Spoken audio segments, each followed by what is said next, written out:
Today I'd like to do a video that I'm going to call how to really get data into a NodeRED bar chart from a database table. And I really want to stress the word really, because it's quite interesting what's out there. This particular search that you might do if you're into NodeRED and you want to use a bar chart will be something similar like bar chart NodeRED. And there's two videos at the top here that are pretty recent from Steve Cope, and they're great. They're great introductory videos on the two types of on a couple of types of chart from the NodeRED chart node. But I want to highlight something about them. In fact, the charts that he plots are essentially available to you if you install the flow from the bottom of this page. And I would urge people who are looking at NodeRED dashboard charts to read this, because what we'll find out is that the key to getting data on a chart is having the correct format for the object or the array that the chart needs to consume, and this is a great example. So these structures, and in fact the point to take is that you will need to process your data into this structure in order for it to render correctly.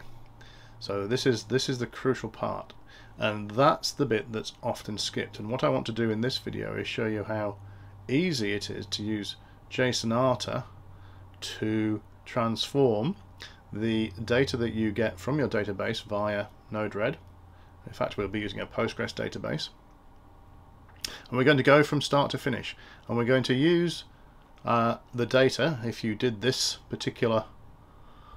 read this particular page and you copy this example, you would find that you would have this particular we'll clear it all, because you'd get it like this, and you can click down this list and go, oh wow, that's exactly what I want to do. So there's, in fact, we'll come back to the array 1, or the array, because that's the one we're going to use, and we see something that we like, and we'll go for array. So the one I'm interested in is this bar chart. The reason why I'm highlighting this is that this data is essentially what the underlying data is essentially what some of the videos show.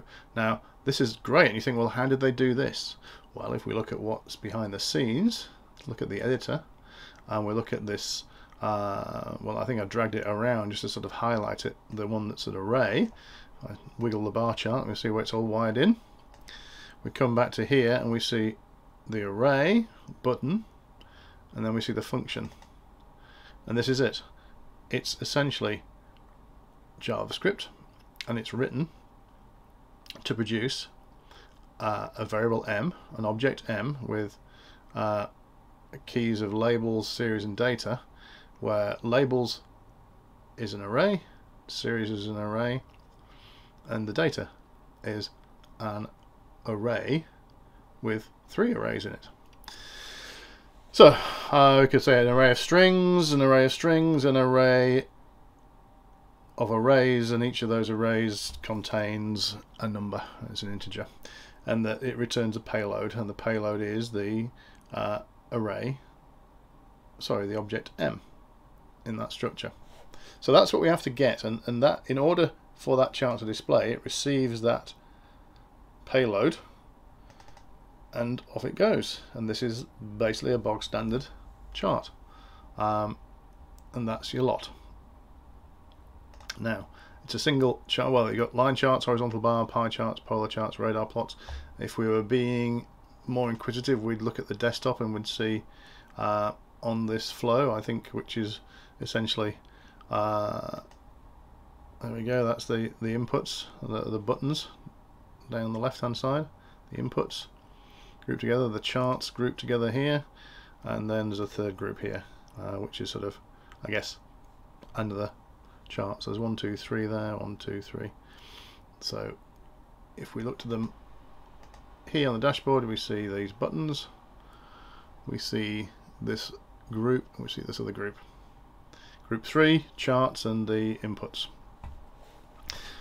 So without further ado, let's look at this data. Now what I've done with this data is put it into a format that's pretty much like what you might find it, and right now I created a CSV file month, data region, just sort of close to this. I mean, I didn't call them series.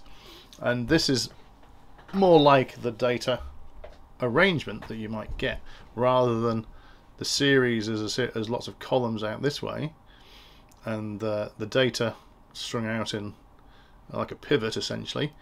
It's just going to be more columnar, and this is more likely the way you would do it. Now, again, I want to just emphasize that we're going to look at getting this into a table, so I'm going to do this from start to finish. But this itself might be a query that you run, a window query, or a query that wraps up this data or adds up by groups by month, and sums up this value here, 65. So that this could be a summary already of a bigger data set. But let's look at that another time, and let's just consider that this is the totality of the data. Let's start pgadmin locally, so on my host computer, not on the Pi itself. So it's going to start up and appear any second. Here we go, it's a local host. Let's connect to server, see what servers we've got. Get rid of that message there. So let's look at FirePi.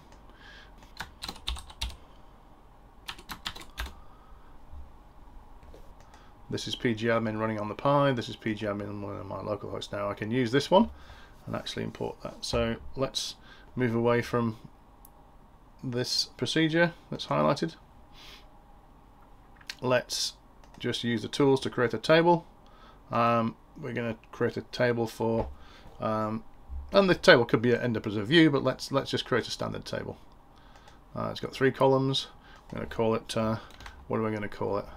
Well, let's call it Owen. It's there. Columns.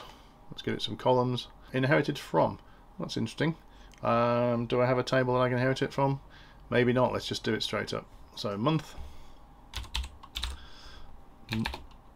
Not a moth. Month. It's going to be a character varying. We can forget the length. Not null. We can add a couple more. Not null. Not null. Let's leave them just as this. So we've got this. We're going to call this one data, and we're going to call this one region. Data can be an integer.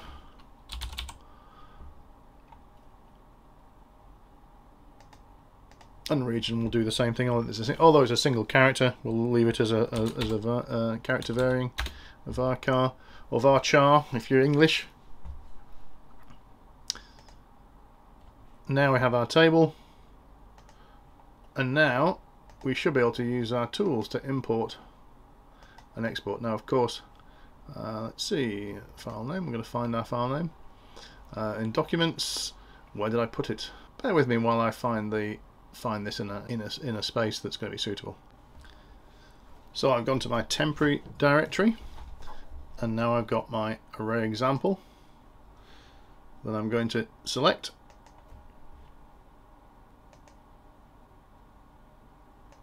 Okay, slight problem.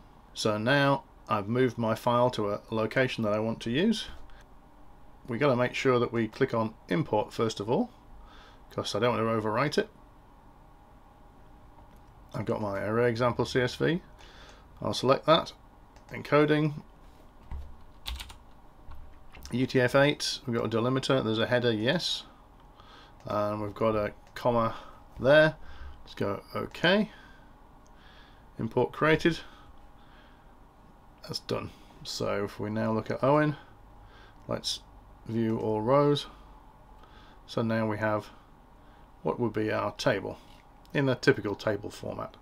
Can't edit it because we haven't set any keys or anything like that. What would a key be in this one? Potentially a combination of month and region, or yeah, I think month and region would make a perfect key for this particular data set.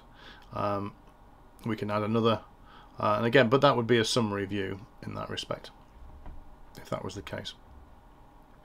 So let's see how we get that into NodeRED.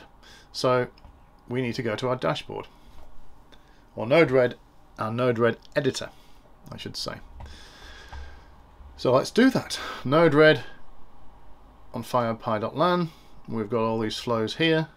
Let's add a flow, and let's very simply use an inject function, something to get the data with, a query. We can potentially pass the query straight through here because it's a simple query. Maybe we'll just do that potentially. A template's handy because if the query is longer, but we can use this one here because really it's just a string select star from Owen. I've got Owen with a capital O, I've just realised, so we might have to surround that by quotes. Postgres. We actually want to receive the data out of this. So we'll first off we want to see what it looks like. And we're going to be using JSONata. We're going to be using a change function in order to do our manipulation. We're going to try and avoid doing this using JavaScript. So I think this is all the things we're going to need. We're going to need a chart, of course, aren't we? So let's get a chart here already, because that's obviously what we want to do, don't we? We want to display the data on a chart. Now, of course, the ones with the red triangles are not configured. Let's just configure those ones first. We'll receive the query output. It's use the correct database we want. I think that's 1 row per message. Yeah, that's already there. So that should be configured. The chart, I'll need to know where it wants to go. Let's just stick it on our charts table page. We might have another group. We'll add a group. It's going to be group 4, and we'll put it on that one. So we can either do it from here, I think, or from the chart. We can say where we want to put the chart. Charts group 4. We'll leave it at size auto. I think it'll fit 6. That'll be the basic size. We'll leave everything else blank. We won't touch a thing on this one. So done. So now we have a chart node. We're going to end up modifying the data we get back from Postgres, but we want to see what it's like. So let's get rid of that one and just do this here. So our payload is going to be a string, and it's going to be just simply select star from. Now this is where I might have to use these quotes because I've used a capital letter on the database name. Select star from Owen. Done. We're going to soon find out if that's going to work or not. Simply just wire it up, and let's deploy that. Let's look at this. Let's clear some data. I've obviously got some other nodes showing off, so let's turn that one off. Let's deploy that so we don't get bombarded by those. Flow 4, wherever flow 4 is, come on. Oh no, it's flow 5. There we go. So we got that payload ready. So if we select from Owen, great. So this is what we get back when we do a select star from Owen. We get this format. We get an array with 21 members, 0 to 9 members of this. So each of these arrays, each of these objects in the array, each of those 21 items in that array is itself an object, and that is going to be surrounded by curly braces, and it's got the month, data, and the region in the format we want. That's a string, and this is an integer. So that's great. So we've got the right format here. So how do we turn this into, where is it? What's it going to be? Into a structure that looks like this. But let's see if we can construct this, how simply we can construct this arrangement from something that doesn't look like that from our Postgres database output. And that's exactly why the title of this is how to really get data into a NodeRED bar chart from a database table. Phew. So back to work. So remember, this is what we're going to construct. So our chart here, this is going to end up looking like this. This is what we want to repeat. Where are we? Which tab are we on? That's even the hard part. So right now we've got the structure like this, but we have things called month, data, region. Month, data, region. So they exist. Now this is why I think it's really nice to use JSONata. So we're going to use this set message payload node, and we're going to use JSONata to change it. Now, I might do this in a couple of steps because I want to show you how to sort of build this up. So buried in, and bear in mind that this is a payload. The payload itself is an array, and then within each array there's objects. Okay, so I'm going to just show you how relatively easy it is to get the month out of this table, and we'll do that by using the we won't connect the charter, we'll just use the JSONata. So first off, I won't go to the editor, I'll just do star dot month and see what appears. Now I'm going to stick that like this. It's not got an error on it. I'm not sure whether I want to leave off month out of this, but we can see if it'll do that and see what it comes back with. Well, let's just do that. That's maybe the simplest thing we can do, and see what JSONata does. We'll deploy that, and we'll put that in the bin, and we'll press that again. So straight away, this has got an array, January, February, March, and it's actually got the array, but it's actually put them all, it's continuous. They're not distinct. Oh, my mistake. What's going on here? 0 to 9. 10 to 11. So it's done something here which is quite interesting. Let's have a look what would happen if we put this around the outside.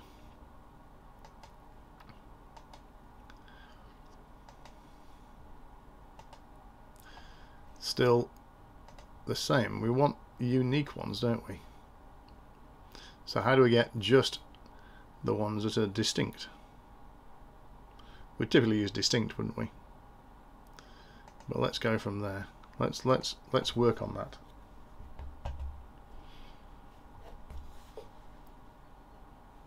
So we really want just the unique ones of these. If we're going to look at this, one of the things that we can use here is our JSONata getting started. So we definitely need sort of functions. So I don't know, aggregation functions. I think it should min, match, average, query composition, sorting, grouping, and aggregation. So grouping. So we've got we can group things together. Well, in fact, here we go. We're starting to look. This looks a lot like some sort of grouping that we actually want to get. Group by all the products by product sales by name with the price of each item in each group. So I'm going to get a drink of water and have a look at this, do some navel gazing, and then come back with that information. I must admit that when I tried this before, it's easy to do it with a single group, just for a single series, but I know that JSONata is going to let us do this for multiple series.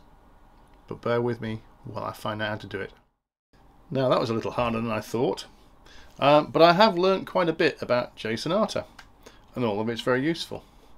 What I'm going to do, I'm part way through this, to be honest, and I wanted to show you this step, which is part way through, because I'm going to build it from here.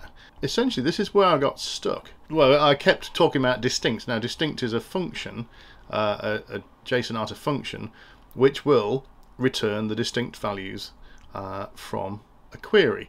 I said query there because that's exactly what JSONata is. It's a query language for JSON. Now, JSON's very interesting. Lots of things speak JSON, but the format is very, very different. And one of the reasons for developing JSONata is that it's a bit like what SQL does for relational databases. It allows you to write a descriptive language, or a description, I suppose is the right way to say it, a description of what you want out of the data. And I'm going to show you what we're going to build this structure. Of course, we're building the structure that's going to match the requirement for our graph, our bar chart in NodeRED. But this is the bit that's interesting on the left, and I cut and paste it from NodeRED, but I've also stuck a few carriage returns in there to sort of make it look a bit prettier, so you can see the structure of it. And like we saw, the Postgres node returns an array of objects, and each object has essentially as the key the heading of the column, and as the value the entry in the row. So it's essentially objects which are row, which everyone includes the headings. So this JSONata, oh, and by the way as well, we could have constructed a much more formatted return from Postgres, but we'd have had to write it in SQL. And I think one of the things that I guess I'm trying to say is that there's no such thing as a free lunch. That logic or that sort of formatting has to be done somewhere. It doesn't happen by by chance. So it's a bit like a thermodynamics sort of thing. You know, there's no such thing as a free lunch, which I'm not sure which law of thermodynamics that is, but I'm sure it's one of them. But yeah, I might be rambling a little bit, but I just want to also emphasize why JSONata and XPath and all the other things are around. And it was quite interesting that technical people who can use Excel and what have you, we're quite used to using functions, but we're not necessarily programmers. So to do this sifting and sorting and checks would be quite difficult within, say, even JavaScript, which of course some people will find dead easy, and you'll say, well, why on earth learn something new? But I hope to convince you that it's not that bad. Now, what I'm going to do, like I say, I've got this bit that's the answer for the data section, and perhaps I should show you now why I've shown you the end result, because essentially what we have here is a JSONata function called each here, and this takes as an argument an object, and it applies a function. Now I'm sure there's a posh name for this. I don't know if it's an inline function or whether it's a closure or something like that, but this is a second argument for each, and it's a function, and that function can take two arguments, a value and a key, and then in the curly braces here it does something with the argument. Now you can concatenate it and do sorts of other things, like, well, let's just show you what happens if I do this value and I concatenate it with some quotes. It sort of turns it all into strings. Now there's only one argument, but there we go. So that's what that does, and this is nice. This exerciser responds immediately to what's going on. So it's quite good because it means that it's happening in the browser, and it's a bit quicker than doing it in NodeRED, where I have to click and click and click. So what I'm going to do is strip this back and see why I had to use this each around this bit here. Now you might also notice that in here, this construction here of this dollar and region colon data, this is the name of our headings, region and data. So if I strip the function each off the outside of this and just see what that returns, that's not quite what I want. It's actually a group by, essentially group by region. Here's the data, but it includes in that group by includes the construction here with each of these regions. Now I can sort that if I put a dot on the end, or not sort exactly, but I can actually for example filter that by putting this A on the end, and that's the first one. I can put B, but that's just individual ones. If I put star here, I get the lot. So that's actually not quite what I want. Now that dot is quite a useful operator. Now if I put a dot in here, other things happen, and that's for each. So for each of those rears, so A, there's a key value pair for each of the entries in that. That's what that dot means. So it's very interesting language. So here we have this construction which is sadly not quite right. Now inside this bit is what I want to call data, but how would I call that, in fact that object, which I really want it to be an array as it was before, how would I sort of call that whole thing data? Well, okay, it needs to be, and I think this is going to be, I'm going to get too many brackets if I do this, but if I put a curly brace around there and a curly brace at the end, that's sort of what I want it to look like, but I haven't got a name, I haven't got a key for this thing. So it says expected a colon, got a bracket. So let's put a colon in there. What happens? What do we want to put at the left hand side of a colon? Well, it's going to be the key for the value. And as you can see, as soon as I put the quotes in there, I now have data. So you can see I'm starting to construct what I want, but I don't want an object returned in data. I want an array. Now this is where we need to use functions. So I'm going to slip over to here to say where we wanted this function. Now I can get the keys out of the object. I can return the keys. That's this top one here, and this what we are is an object function. So we're looking at object functions. So we've got keys, and that's not going to do it. Lookup, and that's going to return the value of a key. Now I've used lookup, but again it just takes a single argument of one of those. If I put a, it returns exactly the same as doing dot a. But it's this one, each, that we saw here, returns an array, which is we want an array, containing the values, yes, that's what I want, values, returned by the function when applied to each key value pair in the object. The function parameter will get invoked with two arguments, as in value and name, where the value parameter is the value of each name pair value in the object. Name value pair in the object, sorry, and the name is its name. The name parameter is option, so there's an example here. So it's the function taking two arguments, v and k, so v for value, k for key, and it takes the key and it concatenates it with a colon, with a space, and the value. So we end up with a key and a value, and a colon right up against the k value. So this is the function inside it's going to do. So if you can recall, the function I used was actually quite simple. So and it was just return the value, and I showed that. So let's rebuild this again. So data. So let's get our data looking like what it wants to look like.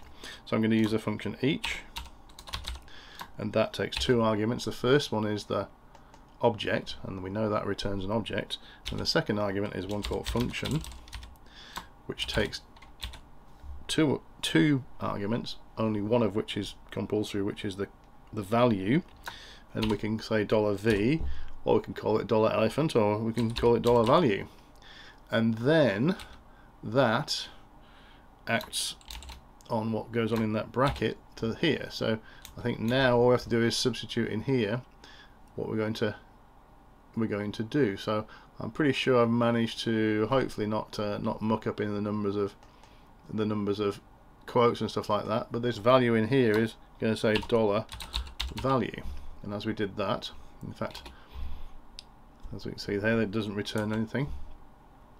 But now it's it. So we now have data, which is 1/3 of the thing that we want in our construction. Now maybe it's a good time to remind ourselves what that looks like. Let's see if I can do that without spending too much time. We've got our NodeRED dashboard charts information. I'll just drag that up as another tab. Yeah, look, we need series, data, and labels. And then this, for example, this label is January, February, March, April, data, series. And remember, we're going to construct that bar chart. So look, let's start to look at series and labels. And if we remember here, I think we need to have labels for our January, February, March. Sorry, wrong screen. Let's just minimize this and go back to what I'm looking at. So yeah, labels, one series, and the labels. Okay, I'm not quite sure whether it's series or labels. We'll find that out later. But I'm not that fussed, because this is a difficult bit. So how we're going to, oh, and the other thing to remind ourselves about is that, look, the whole thing is an array. It's an array of an object or a series of objects, series data labels. So how would we do that? So JSON, the nice thing about JSONata here is that it is sort of declarative, I think it's, or descriptive. So if I find my mouse again, let's see what we can do with that. So we know the whole thing wants to be, we're going to wrap that with some square brackets. We'll just put it there. So now we've got that bit, and in here we want series and we want labels. So let's say series. So we can very easily put series,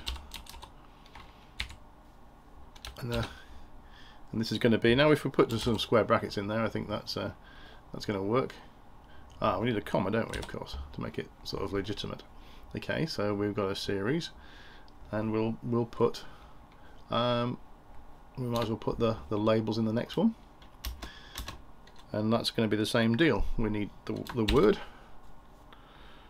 labels, we need a colon, and we need an array. Now inside, and a comma, of course, to finish it off.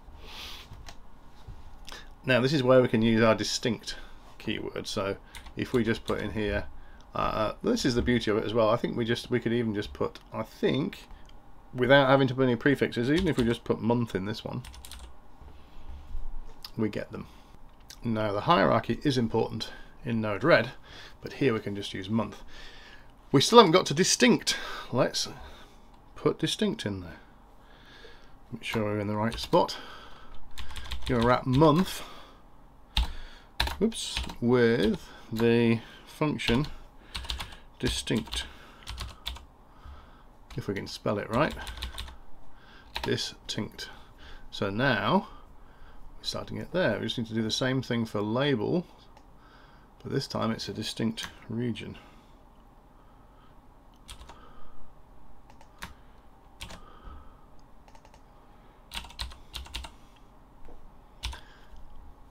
And there we have it. It's possible I've got it the wrong way around. Labels and series might have got them the wrong way up, but essentially that is going to be exactly what we want in our NodeRED. So let's copy and paste this back into NodeRED, and that, I hope, is going to be that. So where's our NodeRED dashboard? Let's bring the dashboard over. Let's bring this other tag over here, or this other sort of one here. So remember, we're looking at this bar chart here. We want ours to appear here. Let's look at this. We're going to set our payload. This is as far as we got. Let's paste the real thing in here. Now, we did talk about this idea of hierarchy. Now, it's quite possible without any prefixes it's going to fail because it might be buried a bit further down. So I'm going to just have to put star dot in front of a few of these things. But let's say done, and deploy, and find out what goes on here. We'll get rid of that one, so we're just really interested in the what's coming out of this query. So invalid JSON expression, key and object structure must evaluate to a string, got undefined. So that's simply because it's message payload. So we need to be a bit more careful in here of having the word payload possibly, or having the star symbol. So let's fix that up. Let's see if we can just do, because these are distinctive labels, and we'll just put star.month, star.region. I'm not sure. I think we'll have it. I'll have to put that in there, in here too, in order for it to be them to be found. Let's hope that's enough. And without further ado, let's try that. So invalid JSONata expression, key and object structure must evaluate to a string. So we have still got some issues here in formatting. Well, that took some troubleshooting, but here we are. I've got a fix. In the background, you can actually see that potentially I've simplified this. I've put the original object, or the original array object into a template node, but it's the same data. The reason for that, it was handy to cut and paste it from JSONata, and we've still got this error. Right now, this is what we've got. It's actually to do with this reference here, this $sign, and this dollar is meant to represent the object that you pass in. Now, according to well, it turns out, long story short, potentially NodeRED treats it as the entire message object, not just message.payload, even though in the edit change node it was message.payload that we're using that JSONata expression on. So the fix is to use payload, but I just want to quickly show you JSONata exerciser and see what the issue, what's going on. So JSONata exerciser, I've stripped everything away. This is the key, the group by expression essentially, around from this top level object to the $sign, which represents the whole thing. So if I actually took that off here, oops, I think I've taken too many things off. If I took that off there, that's exactly the same error. Key in object structure must evaluate to a string. Got this. That's exactly what we have here. Apart from there's a prefix invalid JSONata expression. So that's our issue.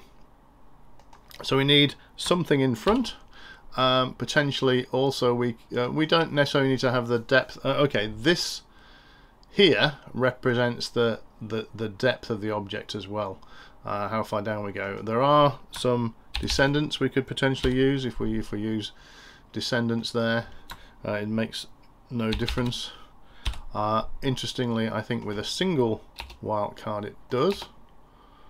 Yeah, that's right. So either full descendancy with no care in the world, or none at all.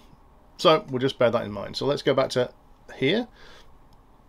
Now let's fix up now. I've got all the descendants here, so let's get rid of that, because I think we don't need them anyway. And let's change this dollar here to payload. I'll delete these. I know they're going to disappear. I know that, but that's just also something very interesting. We'll just say done, and we'll see what we get. Done. Deploy. Put it in the bin. Inject a timestamp. So we do get an object back, but it's only got the data in it. It's missing, and this is how we want it to be, of course, but it's missing the series and the labels, and that's because we haven't got the depth defined properly. So we have to put in here either the word payload .month, or we can use the wildcard to represent the word payload. I think we could even put 2 in if we wanted to, but let's see. Done. Deploy. Tidy it up, inject that. So here we are, labels, series, and if you remember from earlier on, I actually took the time and I did swap them around. So we've now got labels, series, and data. We're ready to put it into a chart object. As you can see, I deleted a lot of things off here, so let's start again with a chart object. We'll plug it into here. We will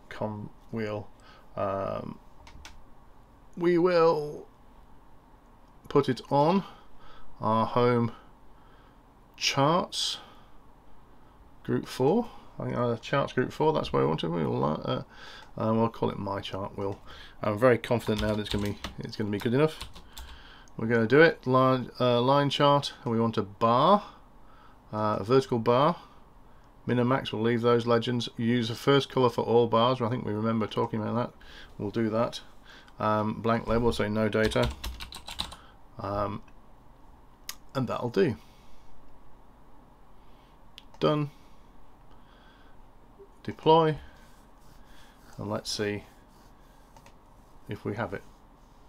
No data. We need to inject, don't we? There's a button here, but let's just press the button on this side. I guess I could change it so that it injects at startup, but let's just do that. There's an array popped out there, so hopefully on the dashboard, and there we go. January, March, May, July, just the same. So we have 3 series, A, B, and C, 3 bars. We've used the same color for now. Let's see. That's interesting. We might go and let's look around at at what we can do here. We can't select much, can we? But that's identical to this one. I think we could just change it to horizontal without any bother at all. I'll just uncheck that box here, because I guess the fact is we've got 3 series. Where are we, my chart? And see what happens there. Done. Deploy. We need to inject again, don't we? Haven't figured that out yet. Same deal. There are multiple series, I guess. A, B and C. And these are the labels. And I guess that because there are multiple series, we're not going to be able to use the same colour bar for every one. But there we go. Let's have some conclusions. We can fix up, in fact, we really want to have that from a database node, but what the heck. This is straight out of what we had before.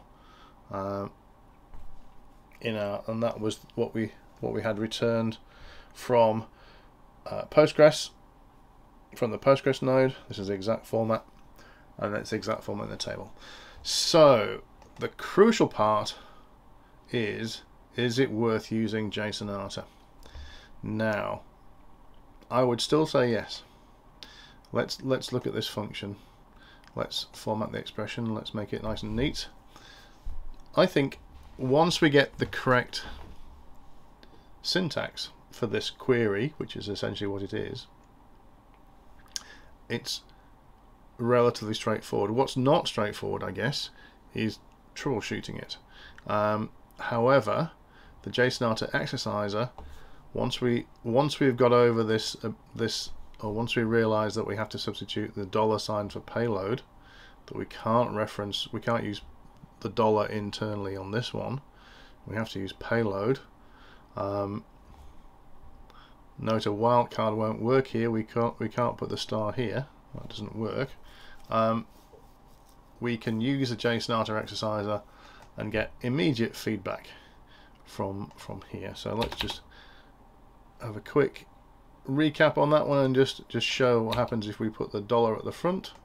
Sorry, if we change the dollar for a star, it just doesn't work here. If we put a full stop there, well, that's interesting. The full stop works just like it would work with the $, but we can't just put full stop there. I wonder if we can put 2 of those. No, let's put a full stop here. No, that works. That works. But there we go. That's what we want to modify. So the JSONata exerciser is a fantastic tool. I think this will get us to the documentation, which it does, and the information about the queries is all down here. So very, very painful first time through because of that issue with the $, and also I guess understanding the levels, what wildcards are really doing, and where we're referencing the original data and where we can take shortcuts. For example, we were able to get rid of the word payload and just use the word month in the exerciser, but we need the word payload or the wildcard in here. However, we are able to change the structure that we have provided to us by the Postgres database into NodeRED, and using, well, 10 lines of formatted code or formatted JSONata, we can create a JSONata expression that is pretty good, that is fairly readable. We know the structure, we can control that without having to do anything really posh. We've got an array here, then we've got an object, one object in the array, and that object itself has a series, has 3 objects inside it, if that's the right way to say it. One called labels, one called series, and one called data. Data is an array. Series, oh, in fact they're all arrays, aren't they? They all supply arrays. In fact, we can see it on the right hand side here. So that's it. I'm pleased to finish it. This has taken quite a long time, but I think any time I do this again, it'll be much easier, and I hope that I've saved some people a lot of pain by doing it this way and avoiding using JavaScript completely and sticking with JSONata until the very end, possibly even the bitter end. Okay, thank you for listening. Good night.